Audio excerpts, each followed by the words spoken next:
Hi there, knitters. Welcome to episode 52 of Knit Talk with a Tech Editor. I'm Megan of the Unapologetic Knitter, and I'm a tech editor.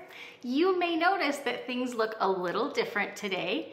As I mentioned at the end of my last episode, I have traveled up to Canada, my home country, for the first time in 5 years. The last time I came home to spend time with my parents was when they retired in 2019, and then you may remember something happened in between those years. So it's been a long time since we've been home. So I am at my parents' home in Calgary, and this is my mom, Katie. Hello. She is willing to sit with us. She's a little bit nervous, and that's okay. Being in front of a camera the first time, I remember how stressful that was. So we're gonna talk a little bit about Katie's knitting journey and what role I play in it. And then we're going to be talking specifically about my best tips and tricks for working from knitting charts, specifically focusing on cables, but the same thing can be applied to color work. So Mom and I were just talking about it, and I find this a really fun, unique thing to share because parents often have the role of teaching their kids things.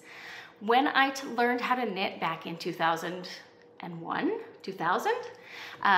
I told my mom she should learn how to knit and she should knit along with me, and for years she decided she didn't want to do that. But when she got close to retirement, she decided she was on board.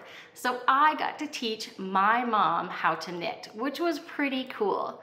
She came down to visit me for Christmas in 2017, and we started out with, I believe it's called Grandma's Favorite Dishcloth.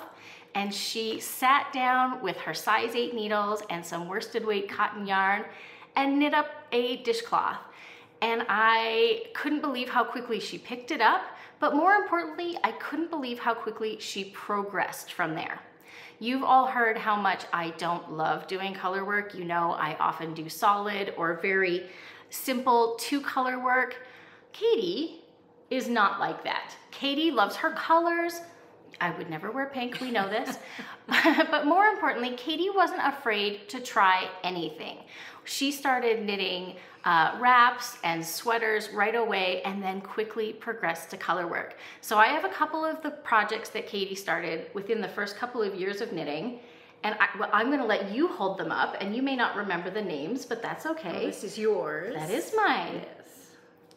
So this is the Doodle Stitch Beanie. I originally designed it for UU Yarns.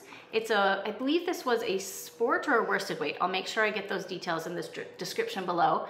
But this was one of Katie's first color work projects. It's fairly simple. You're not using more than one color on a row. But then she went into full-on color work, doing hats and cowls, and I would love to take credit for these, but these are both designs by Tanis Gray, Yep. Is that right? Yep. Yeah, so Tanis is a wonderful designer of color work designs that Katie absolutely loves and clearly has done a stunning job with them. So at least someone in my family does color work. So today though, we thought we would talk a little bit about a project that Katie is working on right now.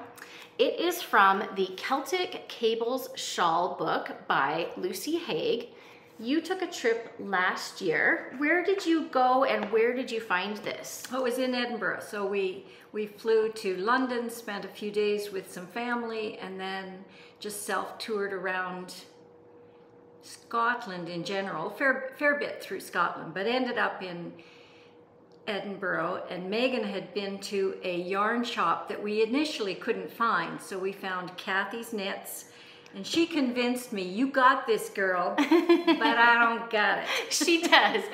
This shawl here is the shawl that she's working on. She has completed the stockinette and garter stitch section of the shawl, but she's now moved on to the Celtic knot border, and it is complicated. So because of copyright, I'm not gonna put the actual chart up on the screen. I'm going to have some samples that I can walk you through that are not from this pattern, but I just thought it would be good to talk through some of the things that you can do to make your chart work a little bit more successful and hopefully a little less frustrating, because you've started and stopped how many times? Oh, 5. 5, okay, which takes dedication in and of itself. So let's see what you've got here. So Katie's got the shawl started on her needles. So you can see she's done all of the striping work here and she's ready to start on that cabled border. The first thing I recommend before you jump into something really complicated that you maybe feel slightly anxious about is get yourself a lifeline in your work. We've talked about lifelines before. As a matter of fact, I have a tutorial on lifelines that I will make sure to link in the description below the video. The product that I really love for this is the Chinese knot cord. I will make sure I've got links to this in the description below. It's a very smooth nylon cord that you can easily thread through your live stitches on your needle using a tapestry needle. Yeah, I said needle twice. Using a tapestry needle, threading through the stitches on your working needle. If you do not have this available, you can always use a smooth piece of waste yarn that you have in your stash. Generally, you'd want to tend towards maybe a fingering weight so it's easy to get in and out of your stitches. The other tool that I absolutely love is dental floss.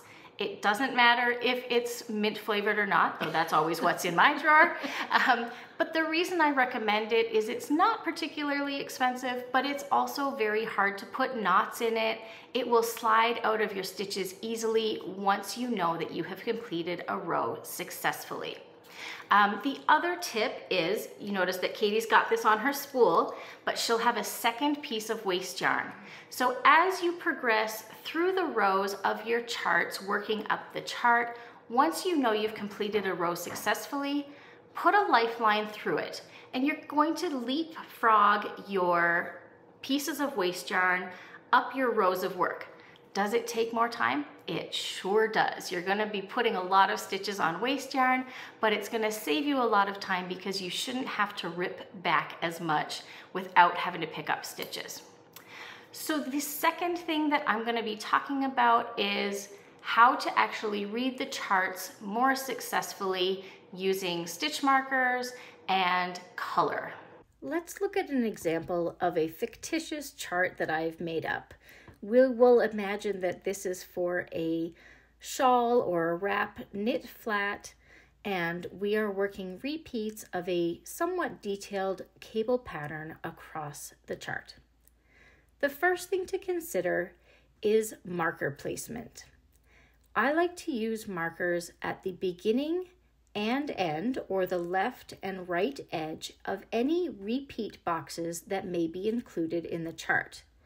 This will give you an idea of how many stitches there are between the start of the row and the beginning of the repeat, but also breaks down any complex cable or colorwork patterns into smaller chunks.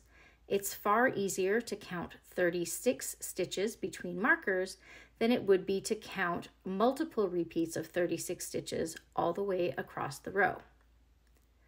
The next thing to look at in reading charts is simply the directionality of reading the charts.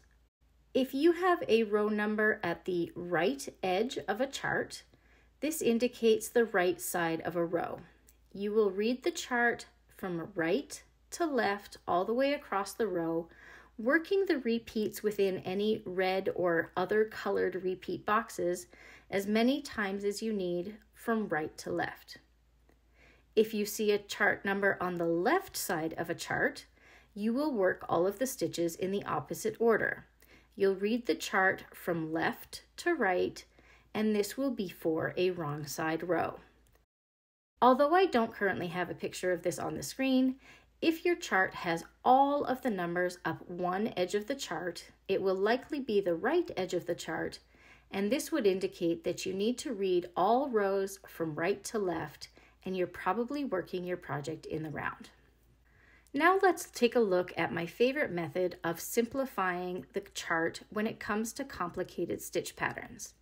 While I will show you this on a cabled pattern, you can use this for textural stitches, or if you're presented a colorwork chart in grayscale as opposed to in color.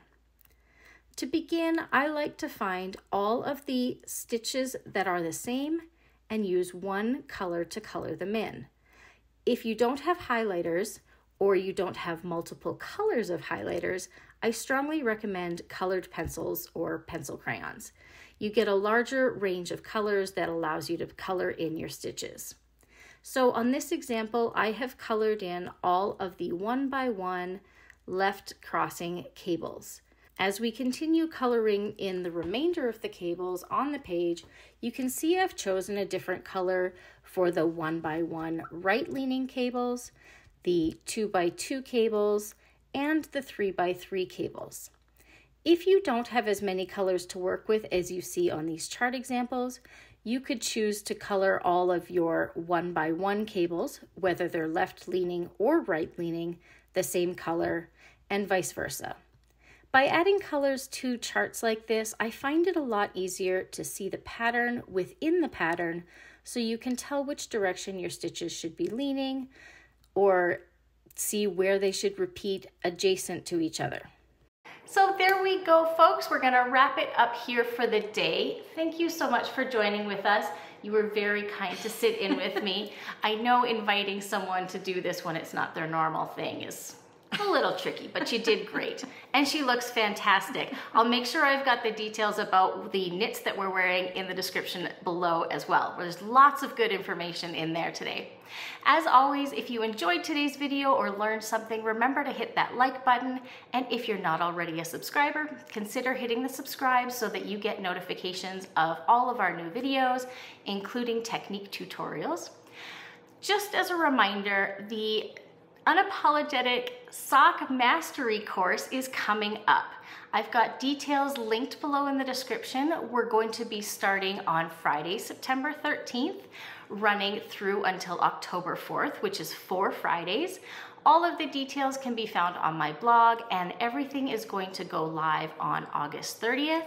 There's even some information about some delightful yarn kits that are being curated by my knitting bestie, Heather Walpole of UU Yarns. Thank you so much for spending some time with us today and for getting to spend some time with my mom. I hope you'll join me again in a couple of weeks where we're going to be talking about compound raglan shaping. Have a wonderful rest of your week, and as always, happy knitting.